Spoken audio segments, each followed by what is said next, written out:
Okay, now let's look at the practice examples and we'll go through each one together. So number 1 says write the first 5 terms of our geometric sequence in which a sub 1 is 5 and r equals 2.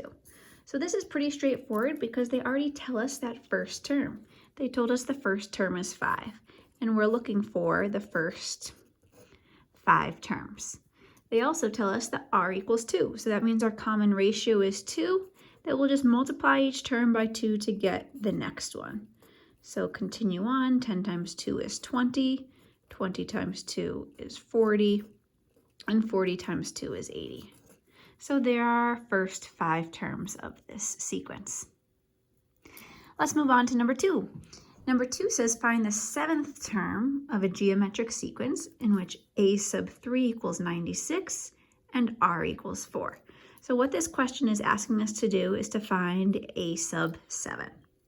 So if we use one of the formulas from the front, and this one is used most commonly, a sub n equals a sub 1 of r times r to the n minus 1 power.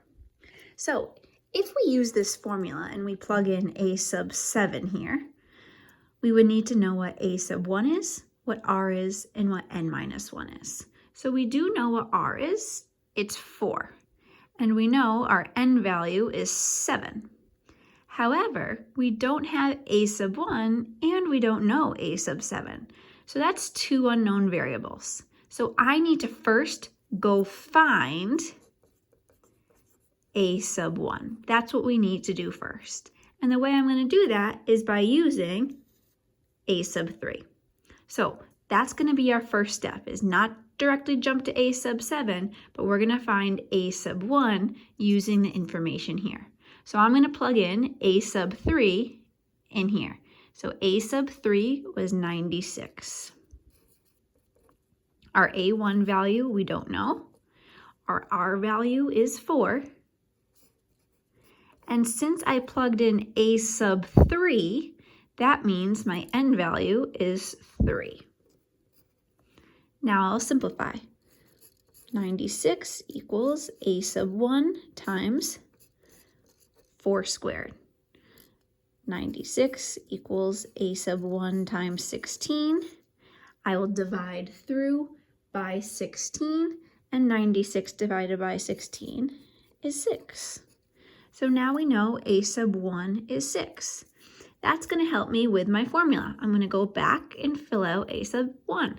So here's our general formula. A sub n equals a sub 1, which is 6, times our r value, which we know is 4, to the n minus 1. And so there's that explicit formula for this particular sequence. Now I can find any term in the sequence. Specifically, we are asked to find that 7th term. So now I'm going to plug in 7 for n. So we're looking for a sub 7 is 6 times 4 to the 7 minus 1. So we can simplify that. That's 6 times 4 to the 6th. And you can pop that right on into your calculator. Remember, if you're using a scientific calculator like this one, we'll have 4, and to raise it to any power, we use this caret button. So 4 to the 6th, and then multiply that by 6.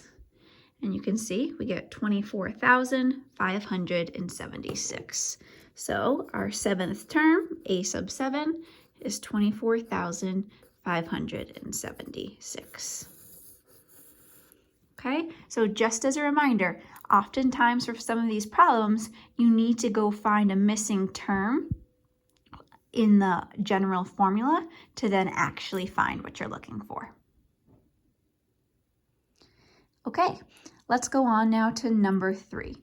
Number 3 says find the missing geometric means. So we did an example like this when we talked about geometric means, but this one's slightly different because I don't have 2 consecutive terms in a row. So I can't just say, oh, what did I multiply 81 by to get my next term to determine r? So we have to figure that out. So what we have here is we have the first term and we have the 4th term, right? So first, second, third, 4th term. by having these two values, I'm going to use my general formula to figure out what that R value is, what the common ratio is. If I know what the common ratio is, I can then just multiply it to keep on finding it. Okay, so we know A1 is 81. There's that first term. We know that A sub 4, that fourth term, is 3. And since we are up to the fourth term, we know that that n value is 4. What I want to find is R. We don't know that. So let's use our formula again for geometric sequences, that A sub n equals A1 times R to the n minus 1. And let's plug in our values. Our A sub n value is this A sub 4, so that's 3. Our A1 value is 81. We don't know the R value. And because I plugged in a 3 for A sub n, remember 3 was the fourth term, so my n value is 4. Now we'll simplify. 3 equals 81 times R to the third. I'm going to divide both sides by 81. And I can make that become, I'll just slide it up over here. 3 over 81 is 1/27 equals R to the third. Now to get R alone, we need to take the cube root of both sides. The cube root of positive 1/27 is positive 1/3. So now I know what my common ratio is. It's 1/3. So if I go back to figure out those two missing geometric means, I can just use my R value. We're going to keep multiplying by 1/3. So 81 times 1/3 is 27. Times 1/3 is 9. And let's double check. If I multiply 9 by 1/3, do I get 3? Yes, I do. So there are those missing geometric means. Okay, let's look at our fourth example. Our fourth example says, find the 3 geometric means between 6 and 96. So this is going to be super similar to our last problem. And what I'd like you to do is try to pause this video right now and try it on your own. And then go ahead and click play again and see if you got it right. Okay, here we go. We have 6, and it's telling us we have 3 missing terms until 96. So what's that telling us is that we know our first term is 6. 96 is our fifth term, so A sub 5 is 96. And that's our nth term, so that means n is 5. Again, we want to figure out what is R. Once I have R, we can just keep multiplying it. So we'll use our formula of A sub n equals A sub 1 times R to the n minus 1.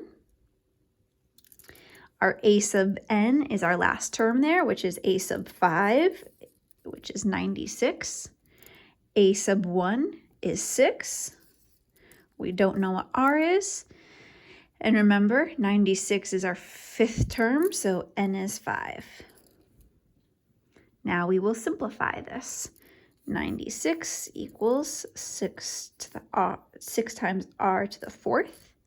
Divide by 6.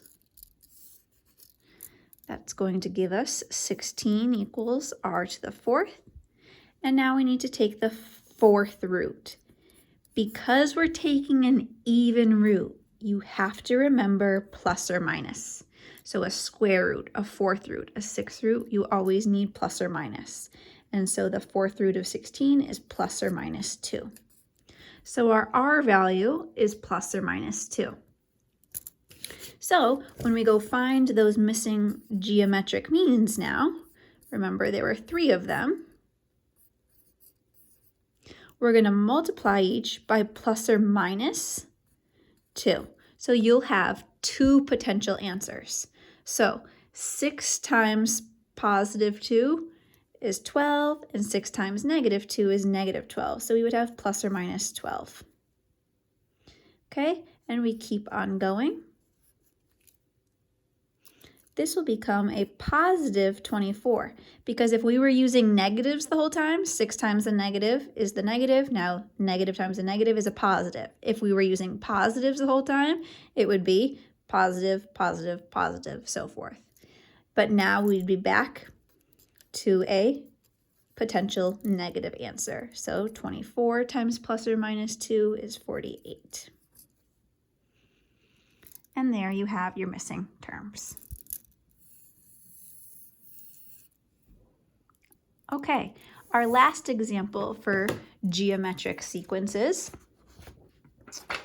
is asking us to write an explicit formula for finding the nth term. So this will be pretty straightforward now that we've already done some. What they're asking us here is they're saying, let's take that general formula of a sub n equals a1 times r to the n minus 1, and let's fill in these key values. Once we have those values, you can then find any term you want. So the good news is, in this first example, we have our first term, right? Our first term is 2. We don't have r, but can I find r? Yes, we can. We just look at what am I multiplying to get each of these. So we would have 2 times r. 2 times our r value would have to give me 25. So let's figure that out. Divide by 2, and r would equal 12.5. And we can confirm that. So 2 times 12.5 gives me 25. If we do 25 times 12.5, it gives me 312.5. So there's our r value. So we have our a1 value and we have our r value. So now we'll substitute it into the formula. That means the general explicit formula for this sequence is a sub n equals a1, which is 2, times r to the n minus 1. And now you can find any term you want. If I want to find the 10th term, I plug in a 10. If I want to find the 140th term, I would plug in 140, and this would give it to us. Why don't you press pause and try example B? And I will now continue. So in this case here, again, we're looking for the general explicit form of a sub n equals a1 times r to the n minus 1. We know our a1 value is -6, but we need to find r. So r is what we multiply to get each term. So -6 times that r value should give me 2. Divide through by -6, and r will equal -1/3. So r is -1/3. Our a1 value is -6. So when I go back into my formula, our a sub n equals a1 times our r value to the n minus 1. I'll now show both examples all set up, and if you need to press pause to help you, you can.